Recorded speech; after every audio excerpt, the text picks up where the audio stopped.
Hello বন্ধুরা, আমি আফসানা। আমি বাংলাদেশের একজন মেয়ে। আজকে আমি তোমাদের যে গল্পটা বলব সেটা আমার কাকিমা এবং আমার বাবাকে নিয়ে। আমার কাকা ফাহাদ সাহেব ছিলেন একজন শান্ত স্বভাবের মানুষ। তার একমাত্র ছোট ভাই আমার বাবা হানিফ সাহেব, যিনিও কাকার মতো সহজ সরল ছিলেন।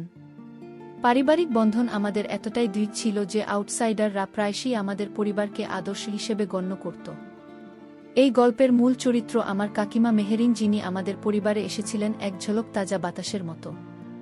কাকিমা মেহেরিন যখন আমাদের পরিবারে এলেন তখন তার উজ্জ্বল হাসি আর প্রাণবন্ততা সবার মন জয় করে নিয়েছিল। কাকা ফাহাদের সাথে তার বিয়েটা ছিল যেন এক রূপকথার মতো। মনে হচ্ছিল ঈশ্বর যেন তাদের দুজনকে একে অপরের জন্যই তৈরি করেছেন। নতুন বউ হিসেবে কাকিমা এতটাই মানিয়ে নিয়েছিলেন যে মনেই হয়নি তিনি বাইরে এসেছেন। তার হাতে রান্না, তার মিষ্টি ব্যবহার, সবকিছুতেই ছিল এক ধরনের মায়া।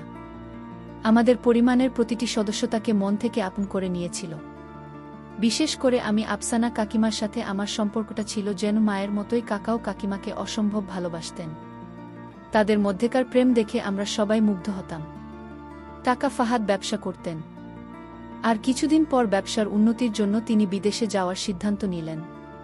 পরিবারের সচ্ছলতা আরও বাড়ানোর জন্যই তার এই আত্মত্যাগ। টাকার সিদ্ধান্তটা আমাদের সবার জন্য খুব কঠিন ছিল, বিশেষ করে কাকিমার জন্য। বিয়ের পর এত অল্প সময়ের মধ্যে স্বামীকে ছেড়ে থাকা তার জন্য ছিল বিরাট চ্যালেঞ্জ। তবুও দেশের মঙ্গলের জন্য এবং পরিবারের ভবিষ্যতের কথা ভেবে কাকা এক বুক আশা নিয়ে বিদেশে পাড়ি জমালেন। কাকা চলে যাওয়ার পর কাকিমা প্রথম দিকে কিছুটা বিষণ্ণ থাকলেও ধীরে ধীরে নিজেকে সামলে নিলেন এবং আমাদের পরিবারের সবার সাথে স্বাভাবিক জীবন যাপন করতে লাগলেন। কাকা বিদেশ চলে যাওয়ার পর কাকিমা বেশ কিছুদিন ভালোই ছিলেন। তিনি বাড়ির সব কাজ সামলাতেন, আমাদের দেখাশোনা করতেন, আর বাবার সাথেও তার সম্পর্কটা ছিল বেশ ভালো। প্রথম দিকে তাদের মধ্যেকার সম্পর্কটা খুবই স্বাভাবিক এবং বন্ধুত্বপূর্ণ মনে হয়েছিল। বাবা এবং কাকিমার মধ্যে একটু ভালো বোঝাপড়া ছিল, যা দেখে আমি বেশ খুশিই হতাম। পারিবারিক কাজের আলোচনা, ছোটখাটো বিষয়, পরামর্শ, সব কিছুতেই তারা একে অপরের পাশে দাঁড়াতেন। তাদের এই সাধারণ সম্পর্ক দেখে তখন আমার মনে কোনো সন্দেহ জন্মায়নি, বরং মনে হয়েছিল এটা একটি সুস্থ পারিবারিক সম্পর্কেরই অংশ।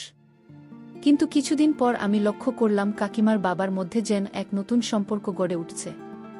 তাদের কথাবার্তায়, চলনে বলনে কোনো রকম ঘনিষ্ঠতা প্রকাশ পাচ্ছিল, যা আমার চোখে ধরা পড়ছিল।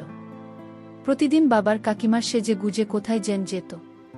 তাদের এই সেজেগুজে বাইরে যাওয়াটা আমার মনে প্রথম সন্দেহের দানা বাঁধতে শুরু করল। কাকা যখন বিদেশে তো কষ্ট করছেন, তখন কাকিমা কেন বাবার সাথে এমনভাবে প্রতিদিন বাইরে যাচ্ছেন? এটা আমার কাছে একটা বড় প্রশ্ন হয়ে দেখা দিল। কাকার প্রতি কাকিমার এই ধরনের আচরণ আমার মনকে বিষণ্ণ করে তুলছিল। বাবার কাকিমারই গোপন চলাফেরা আমার মনে এক গভীর অস্থিরতা তৈরি করছিল।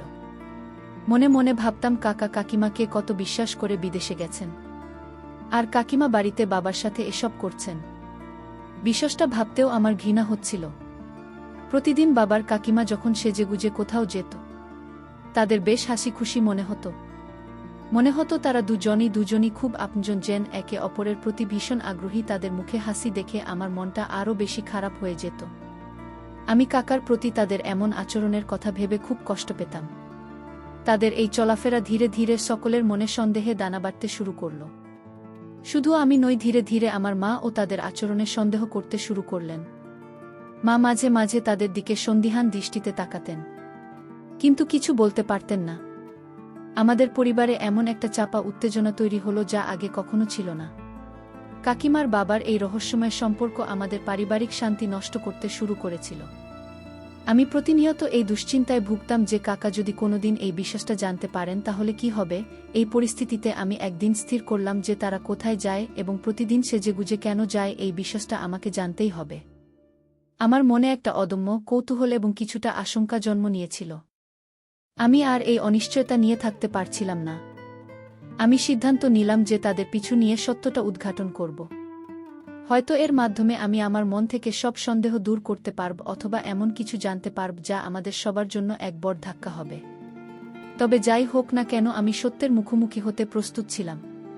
কাকিমার বাবা যখন সেজেগুজে দুজন একসাথে বের হয়ে গেলেন, আমি তাদের ছদ্মবেশে পিছু নিলাম।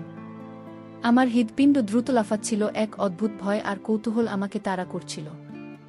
মনে হচ্ছিল যেন এক অজানার সত্যের মুখোমুখি হতে চলেছি, যা আমার ধারণার চেয়েও অনেক বড় কিছু হতে পারে। তাদের এই নীরব যাত্রাপথ যেন আমার মনে আরও বেশি প্রশ্ন তৈরি করছে। তারা শহরের পরিচিত রাস্তাগুলো ছেড়ে জনবসতি পেরিয়ে ধীরে ধীরে এক অচেনা পথের দিকে এগোতে লাগল। তারা শহরের কোলাহল ছেড়ে ক্রমশ গ্রামের মিঠো পথ ধরে হাঁটতে শুরু করলেন। আমি একটু দূরে থেকে তাদের অনুসরণ করছিলাম যাতে তারা আমাকে দেখতে না পান। গ্রামের নির্জনতা আর গাছপালার ছায়া যেন তাদের রহস্যকে আরও গভীর করে তুলছিল। আমার মনে হাজারো প্রশ্ন ঘুরপাক খাচ্ছিল। তারা কোথায় যাচ্ছেন, কেনই বা এমন নির্জন পথ বেছে নিলেন? তাদের মুখে যে গাম্ভীর্য ছিল তা দেখে মনে হচ্ছিল যেন তারা কোনো গুরুত্বপূর্ণ গোপন কাজ সম্পন্ন করতে যাচ্ছেন। এক পর্যায়ে আমি দেখলাম তার এক গভীর জঙ্গলের ভেতরে প্রবেশ করলেন। জঙ্গলটি এতটাই ঘন ছিল যে সূর্যের আলোয় ভালোভাবে প্রবেশ করতে পারছিল না। মনে হচ্ছিল যেন আমি কোনো এক প্রাচীন রহস্যের প্রবেশদ্বারে দাঁড়িয়ে আছি। আমার বুকটা ধড়ফড় করছিল। এত গভীরে তারা কেন যাচ্ছেন, এই প্রশ্নের উত্তর খুঁজতে আমার কৌতূহল আরও বেড়ে গেল। আমি পা টিপে টিপে তাদের অনুসরণ করতে লাগলাম। সতর্ক ছিলাম যাতে কোনো শব্দ না হয়।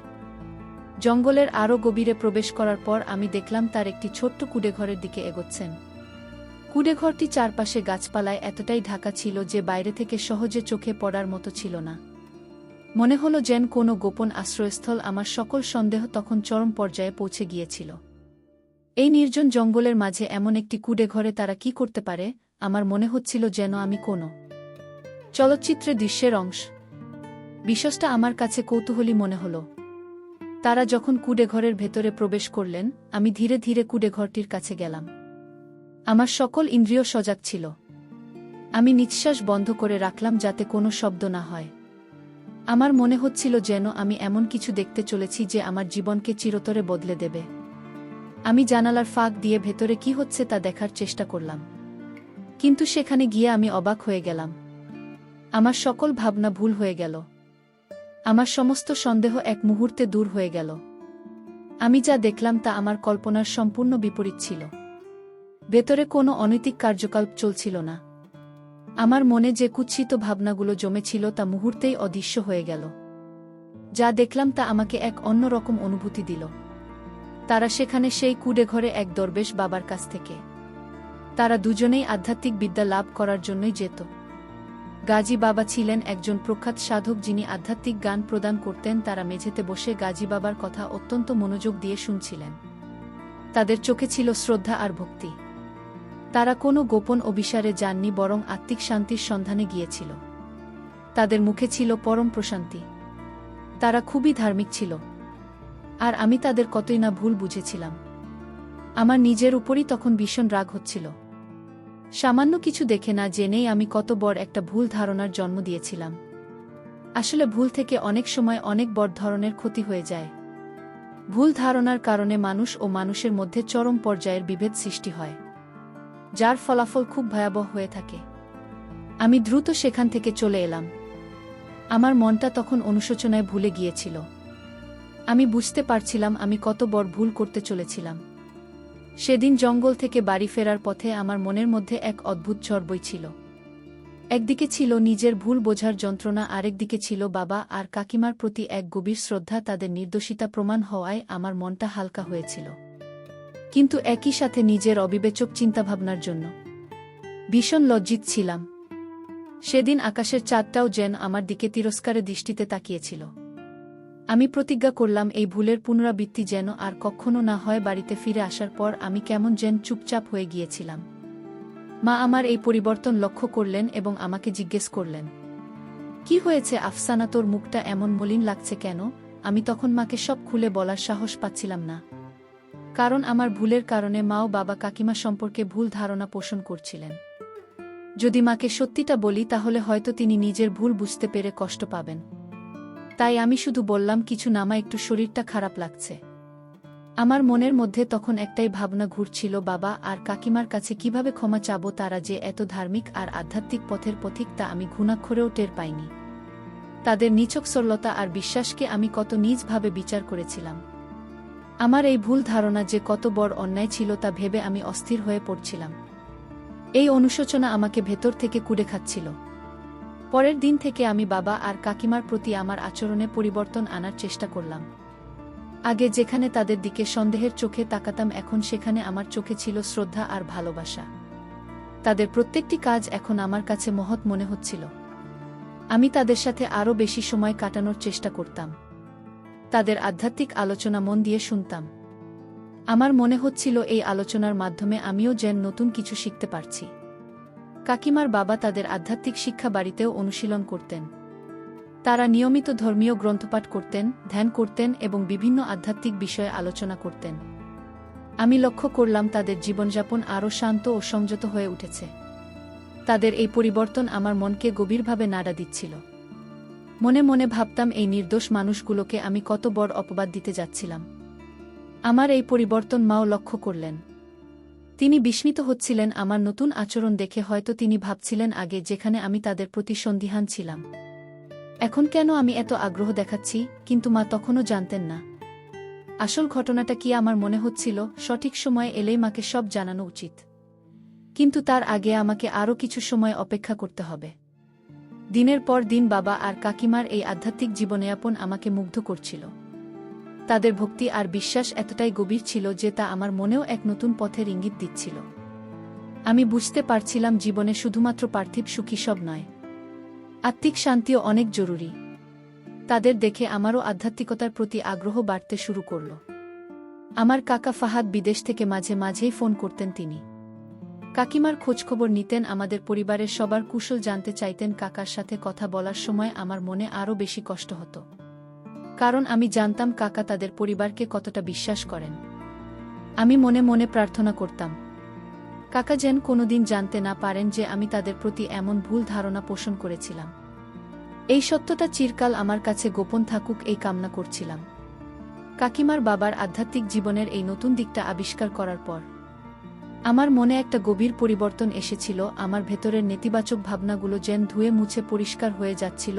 আমি বুঝতে পারছিলাম বাইরের রূপ দেখে মানুষ সম্পর্কে বিচার করা কতটা ভুল। আমার মনে তখন শুধু একটাই চিন্তা, কিভাবে মাকে বোঝাবো যে বাবা আর কাকিমা কত নিষ্কলস।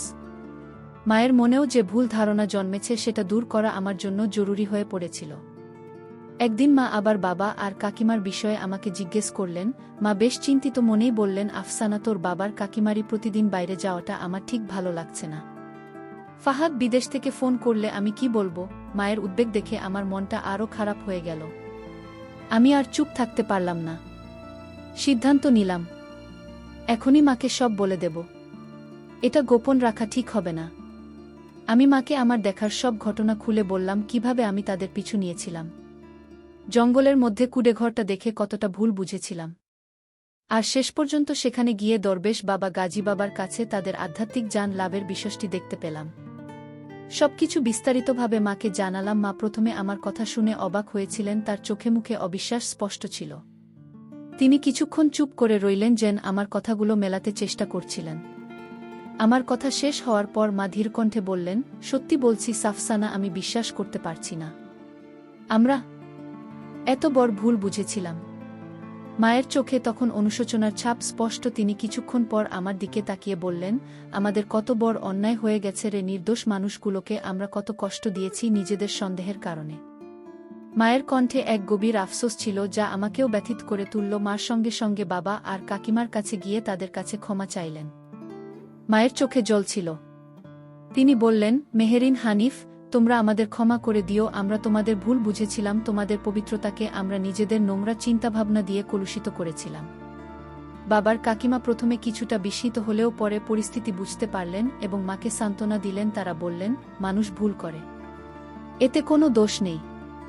আসল কথা হলো, ভুল বুঝতে পারা পরিবারের মধ্যে যে একটা চাপা অস্বস্তি ছিল তা যেন মুহূর্তেই দূর হয়ে গেল। মা বাবার কাকিমার সম্পর্ক আবার আগের মতো স্বাভাবিক এবং সুন্দর হয়ে উঠল। বরং বলা যায় আগের থেকেও বেশি দৃঢ় হল। এই ঘটনার পর আমাদের পরিবারে এক নতুন শান্তি ফিরে এল। আমরা সবাই মিলেমিশে আরও বেশি আধ্যাত্মিকতার দিকে ঝুঁকতে শুরু করলাম। বাবা আর কাকিমার দেখানো পথ যেন আমাদের সবার জন্য এক নতুন দিশা উন্মোচন করেছিল। এই ঘটনার পর থেকে আমি বাবার কাকিমার আধ্যাত্মিক আলোচনায় আরও বেশি আগ্রহী হয়ে উঠলাম। তাদের দেখাদেখি আমিও ধর্মীয় গ্রন্থপাঠে মনোযোগী হলাম এবং গাজী বাবার কাছ থেকে জ্ঞান লাভের গুরুত্ব বুঝতে পারলাম। আমাদের পারিবারিক সান্ধ্য আড্ডায় এখন ধর্মীয় আলোচনা, আধ্যাত্মিক দর্শন এবং মানব সেবার গুরুত্ব নিয়ে কথা হতো। আমার মনে হতো এই ভুল বোঝাবুঝি হয়তো আমাদের পরিবারের জন্য একটা আশীর্বাদ হয়ে এসেছিল। কাকা ফাহাদ যখন বিদেশ থেকে ফোন করতেন তখন আমাদের বাড়ি থেকে এখন আর কোনো চাপা উত্তেজনা বা অস্বস্তির সুর পাওয়া যেত না, বরং আমরা সবাই কাকার সাথে হাসি মুখে কথা বলতাম। কাকিমা ও কাকার সাথে তারা আধ্যাত্মিক উন্নতির কথা শেয়ার করতেন, যা শুনে কাকা খুব খুশি হতেন। তিনি বুঝতে পারতেন যে তার অনুপস্থিতিতেও কাকিমা কত সুন্দরভাবে জীবনযাপন করছে এবং আত্মিক উন্নতি সাধনে সচেষ্ট আছেন। আমাদের এই সম্পূর্ণ ভুল বোঝাবুঝির ঘটনাটা যেন একটা শিক্ষা দিয়ে গেল। শিখলাম যে না জেনে বা না বুঝে কাউকে বিচার করা কতটা বিপজ্জনক হতে পারে। ভুল ধারণা সমাজে কতটা বিভেদ তৈরি করতে পারে তার এক জ্বলজ্যান্ত উদাহরণ ছিল এই ঘটনা। এই অভিজ্ঞতা আমাদের পরিবারকে আরও বেশি শক্তিশালী এবং বিশ্বাসী করে তুল। আমরা বুঝতে পারলাম যে মনের স্বচ্ছতা এবং অন্যের প্রতি আস্থা কতটা জরুরি। আমাদের পরিবারের সেই ভুল বোঝাবুঝির কালো মেঘ কেটে যাবার পর নতুন সূর্যোদয় হয়েছিল, সম্পর্কগুলো আরও মজবুত হল, আর সবার মনেই একটা অনাবিল শান্তি ফিরে এল। আমি নিজে অনেক হালকা অনুভব করছিলাম, কারণ আমার মনের বোঝাটা নেমে গিয়েছিল। বাবা মার কাকিমা আমাদের তিনজনের সম্পর্ক এখন ছিল আরও গভীর, আরও শ্রদ্ধাপূর্ণ। মনে হচ্ছিল এই ঘটনায় যেন আমাদের আরও কাছাকাছি নিয়ে এসেছে। আমার জীবনের প্রতি দৃষ্টিভঙ্গিও বদলে গিয়েছিল। আগে যেখানে বাইরে চাকচিক্য বা জাগতিক বিষয় নিয়ে বেশি ভাবতাম, এখন সেখানে আধ্যাত্মিকতা আর ভেতরের শান্তিকেই প্রাধান্য দিতাম। বাবার কাকিমার আধ্যাত্মিক জীবনযাপন আমাকে এতটাই প্রভাবিত করেছিল যে আমিও গাজী বাবার কাছে যাওয়ার আগ্রহ প্রকাশ করলাম। তাদের পথ অনুসরণ করে আমিও যেন এক নতুন আলোর দিশা খুঁজে পাচ্ছিলাম। একদিন আমি বাবার কাকিমাকে বললাম, আমিও কি তোমাদের সাথে গাজী বাবার কাছে যেতে পারি? আমার কথায় তারা দুজনেই খুব খুশি হলেন। কাকিমা হাসি মুখে বললেন, অবশ্যই, কেন নয়। আধ্যাত্ম জ্ঞান অর্জনের পর সবার জন্য খোলা। বাবার চোখেও ছিল আনন্দের ঝিলিক। আমার এই আগ্রহ দেখে তারা দুজনেই উৎসাহিত হলেন, আর আমি নতুন এক অভিজ্ঞতার জন্য মানসিকভাবে প্রস্তুতি নিতে শুরু করলাম। পরের দিন বাবা কাকিমার আমি তিনজন একসাথে গাজী বাবার কুডেঘরের দিকে রওনা হলাম। এবার আমার মানে কোনো ভয় বা সন্দেহ ছিল না, ছিল শুধু এক গভীর ভক্তি আর জানার আগ্রহ। জঙ্গলের পথটা এবার আর নির্জন মনে হচ্ছিল না, বরং মনে হচ্ছিল যেন এক পবিত্র স্থানের দিকে এগিয়ে যাচ্ছি। পাখির কিচির মিচির আর গাছের পাতার মর্মর শব্দ যেন আমার মনে এক অন্যরকম সুর তৈরি করছিল। গাজী বাবার কুডেঘরে পৌঁছে আমি অবাক হয়ে গেলাম। সেখানে শুধু বাবা আর কাকিমা নন, আরও অনেক মানুষ এসেছিলেন আধ্যাত্মিক জ্ঞান লাভের জন্য। বিভিন্ন বয়সের নারী পুরুষ নির্বিশেষে সবাই বসেছিলেন দরবেশ বাবার কথা শোনার জন্য। তাদের সবার চোখে মুখে ছিল এক অদ্ভুত প্রশান্তি আর শ্রদ্ধার ছাপ। এই পরিবেশটা আমার মনকে আরও বেশি শান্ত করে তুলল। গাজী বাবা এক জীর্ণ মাদুরে বসেছিলেন, তার চোখে মুখে ছিল এক গভীর জ্ঞান আর শান্ত প্রতিচ্ছবি। তার কণ্ঠস্বর ছিল অত্যন্ত গম্ভীর, কিন্তু তার কথাগুলো ছিল সরল আর সহজবদ্ধ। তিনি জীবন, ধর্ম, মানবতা আর আধ্যাত্মিকতা নিয়ে আলোচনা করছিলেন। তার প্রতিটি কথা যেন আমার অন্তরে প্রবেশ করছিল আর আমার ভেতরের সবকিছুকে আলোকিত করছিল। তার উপদেশগুলো জীবনের জটিলতাকে সহজ করে তুলেছিল। আমি মন দিয়ে তার কথা শুনলাম। তিনি বললেন, জীবন মানে শুধু ভোগ নয়, জীবন মানে ত্যাগ ও আত্মিক শান্তি, প্রকৃত সুখের চাবিকাঠি। তার কথাগুলো শুনে আমার মনে হলো আমি যেন এতদিন অন্ধকারে ছিলাম আর এখন আলো দেখতে পাচ্ছি। আমার মনে যে সকল প্রশ্ন ছিল তার যেন একে একে উত্তর মিলছিল। এই আধ্যাত্মিক পরিবেশে বসে আমি এক অদ্ভুত প্রশান্তি অনুভব করলাম। গাজী বাবার সান্নিধ্যে কাটানো সেই সময়টা আমার জীবনের অন্যতম সেরা অভিজ্ঞতা ছিল। আমি বুঝতে পারলাম মানুষ যখন নিজের ভেতরের আলো খুঁজতে শুরু করে তখন বাইরের জগৎ অনেক তুচ্ছ মনে হয়। কাকিমা আর বাবার প্রতি আমার শ্রদ্ধাবোধ আরও বেড়ে গিয়েছিল, কারণ তারাই আমাকে এই নতুন পথ দেখিয়েছিলেন। আমি মনে মনে প্রতিজ্ঞা করলাম, এই আধ্যাত্মিক যাত্রা আমি আর কখনো থামাব না। গাজী বাবার কাছ থেকে আধ্যাত্মিক জ্ঞান লাভ করে বাড়ি ফেরার পথে আমার মনটা ছিল সম্পূর্ণ নতুন এক উপলব্ধিতে ভরা। বাইরের পৃথিবীর কোলাহল যেন আমার কানে পৌঁছাচ্ছিল না। আমি শুধু আমার ভেতরের শান্তি আর নতুন চিন্তাভাবনা নিয়েই মগ্ন ছিলাম। বাবা আর কাকিমাও খুব খুশি ছিলেন, তাদের মুখে ছিল নির্মল হাসি। এই নতুন অভিজ্ঞতা আমাদের তিনজনের সম্পর্ককে যেন আরও এক নতুন মাত্রায় নিয়ে গিয়েছিল। সেই দিন থেকে বাবা, কাকিমা এবং আমি নিয়মিত গাজী বাবার কাছে যেতে শুরু করলাম। প্রতিবারই আমরা নতুন কিছু শিখতাম, নতুন করে নিজেদের চিনতে পারতাম। গাজী বাবার উপদেশগুলো আমাদের দৈনন্দিন জীবনে এক অসাধারণ প্রভাব ফেলছিল। আমাদের পরিবারে একটা নতুন আধ্যাত্মিক পরিবেশ তৈরি হয়েছিল, যেখানে সবাই শান্তি আর সততার পথে চলতে অনুপ্রাণিত হতাম। আমার মায়ের পরিবর্তনটাও ছিল লক্ষণীয়। আগে যেখানে তিনি কিছুটা অস্থির থাকতেন, এখন তিনি অনেক শান্ত হয়ে উঠেছিলেন। বাবা, কাকিমা আর আমার আধ্যাত্মিক যাত্রায় তিনি সম্পূর্ণ সমর্থন দিতেন এবং নিজেও মাঝে মাঝে আমাদের সাথে গাজী বাবার কাছে যেতেন। তার চোখে মুখেও এক ধরনের প্রশান্তি ফুটে উঠছিল, যা দেখে আমি খুব আনন্দ পেতাম। আমাদের পরিবারের ছোটখাটো মতপার্থক্যগুলো এখন খুব সহজেই মিটে যেত। আমাদের বাড়িতে এখন নিয়মিত আধ্যাত্মিক বই পড়া হতো। বাবা, কাকিমা এবং আমি মাঝে মাঝে একসঙ্গে বসে ধর্মীয় আলোচনাও করতাম। কাকা ফাহাদ বিদেশ থেকে ফোন করলে আমরা তাকেও আমাদের নতুন অভিজ্ঞতার কথা জানতাম। তিনি প্রথমে কিছুটা অবাক হলেও আমাদের পরিবর্তন দেখে বেশ খুশি হতেন। তিনি বুঝতে পারছিলেন যে আমরা এক ভালো পথে হাঁটছি। আমার কাকার সাথে কাকিমার সম্পর্ক আরও গভীর হয়েছিল। কাকিমা এখন শুধু কাকার সাথে সাংসারিক কথাই নয়, তাদের আধ্যাত্মিক উন্নতি এবং গাজী বাবার উপদেশ নিয়েও আলোচনা করতেন। কাকা কাকিমার এই পরিবর্তনকে খুব ইতিবাচকভাবে গ্রহণ করেছিলেন। তিনি প্রায়শই কাকিমার প্রশংসা করতেন এবং তাদের আধ্যাত্মিক অগ্রগতির জন্য শুভকামনা জানাতেন। এই ঘটনার পর আমাদের আত্মীয় স্বজনদের মধ্যেও একটা ইতিবাচক প্রভাব পড়েছিল। যারা প্রথম দিকে বাবা আর কাকিমার আচরণের সন্দেহ করেছিলেন, তারাও এখন আমাদের পরিবারের পরিবর্তন দেখে মুগ্ধ হতেন। অনেকেই আমাদের কাছ থেকে আধ্যাত্মিকতার ব্যাপারে জানতে চাইতেন এবং গাজী বাবার খোঁজ নিতেন। আমাদের পরিবার জেন সমাজের জন্য একটা উদাহরণ হয়ে দাঁড়িয়েছিল। আমি বুঝতে পারছিলাম আমাদের এই ভুল বুঝাবুঝি হয়তো একটা বড় পরীক্ষা ছিল, যা আমাদের পরিবারকে আরও শক্তিশালী করেছে। এই ঘটনা আমাদের শিখেছে যে মানুষের বাহ্যিক আচরণ দেখে কাউকে বিচার করা উচিত নয়। ভেতরের রূপটাই আসল, আর সেটাই মানুষকে সৎ এবং সুন্দর করে তোলে।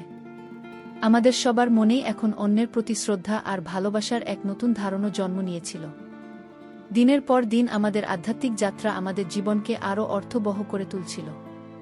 আমি অনুভব করছিলাম আমাদের পরিবারে এখন এক অটুট শান্তি বিরাজ করছে। এই শান্তি শুধু আমাদের ব্যক্তিগত জীবনে সীমাবদ্ধ ছিল না, বরং আমাদের আশেপাশে সবার মধ্যেও ছড়িয়ে পড়ছে। আমরা সবাই এখন এক নতুন আলোর পথে হাঁটছিলাম, যা আমাদের জীবনকে আলোকিত করছিল। প্রতিনিয়ত আমাদের জীবনে যে ভুল বোঝাবুঝিটা একটা বড় ধাক্কা দিয়েছিল, সেটাই শেষ পর্যন্ত আমাদের জন্য আশীর্বাদ হয়ে এসেছিল। পরিবারে এখন আর আগের সেই চাপা টেনশন বা সন্দেহ ছিল না, বরং এক নতুন ধরনের বোঝাপড়া এবং আত্মিক শান্তি আমাদের সবাইকে ঘিরে রেখেছিল। আমি নিজেও নিজের ভুল থেকে অনেক কিছু শিখেছিলাম, যা আমাকে একজন ভালো মানুষ হিসেবে গড়ে উঠতে সাহায্য করছিল। আমার মন এখন কেবল কৃতজ্ঞতায় আর ইতিবাচকতায় ভরে আছে। দিনের পর দিন আমরা আরও বেশি করে আধ্যাত্মিকতার গভীরে প্রবেশ করছিলাম। বাবা আর কাকিমা ছিলেন আমাদের পথপ্রদর্শক, আর গাজী বাবা ছিলেন আমাদের আলোর দিশারি। আমরা সবাই মিলেমিশে পরিবারে একটা সুন্দর পরিবেশ তৈরি করেছিলাম, যেখানে পারস্পরিক শ্রদ্ধা আর ভালোবাসা ছিল সবচেয়ে গুরুত্বপূর্ণ। ছোটখাটো যে কোনো সমস্যাতেও আমরা একে অপরের পাশে দাঁড়াতাম আর সেগুলো সমাধান করতাম। এক শান্ত মন নিয়ে আমি আমার বন্ধুদের সাথেও আমাদের পরিবারের এই পরিবর্তনের কথা শেয়ার করতাম। তাদের অনেকেই আমাদের কথা শুনে অবাক হতো, আবার কেউ কেউ অনুপ্রাণিত হতো। কিছু বন্ধু আমাদের সাথে গাজী বাবার কাছে যেতে আগ্রহ প্রকাশ করেছিল। আমরা তাদের উৎসাহিত করতাম, কারণ আমরা বিশ্বাস করতাম এই আধ্যাত্মিক পথ সবার জন্যই মঙ্গলজনক। জ্ঞান বিতরণের মাধ্যমে অন্যদের জীবনেও যেন ইতিবাচক প্রভাব পড়ে, এই আমাদের চাওয়া ছিল। কাকা ফাহাদ বিদেশ থেকে ফিরে আসার দিন ঘনিয়ে আসছিল। আমাদের সবার মনেই এক মিশ্র অনুভূতি কাজ করছিল।